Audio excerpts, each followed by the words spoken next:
بعد أعطاه وزارة معناها حتى المحكمة الخارجية نتاعو. هذا اللي كنت نعرفه. في العادة وقت تشوف النصوص العربية تلقى راف، ما لا هي كانت عادة تقريبا يظل الأو الطليانية ما ينطقوهاش العرب، معناها النصوص العربية نسيتها، معناها تظهر لهم كيف اللي عرف هذيك كيف ما كيما النهاية اما بالضمة ولا بالضمة بالغنة، كيفاش التنوين بالضمة والتنوين. والأكثر التوانسة معناها وقت اللي فما برشا أسامي هكاكا حتى تسمات كانت إيطاليين والناس ما عادوش يجيبوا لهم أخبار اللي هما طلعين على خاطر نحاولهم يعني. عاد تو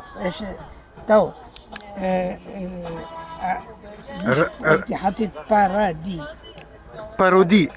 لا بارودي يعني بارودي الأقرب معناه في نظري أنا معقول معناه الكلام هذايا.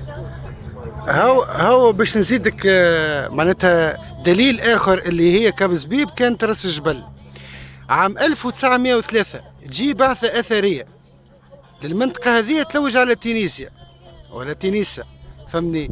هي شركة الحفريات نتاع سوسة، سوسيتي أركيولوجيك دو سوس، تقريبا عام 1903 ولا 1907 يعني الفترة هذيك. الناس ياسر هذيك أنا بدي خلطت عليهم. إيش يقول أنا راني مشيت للمنطقة هذه نلوج على تينيسا.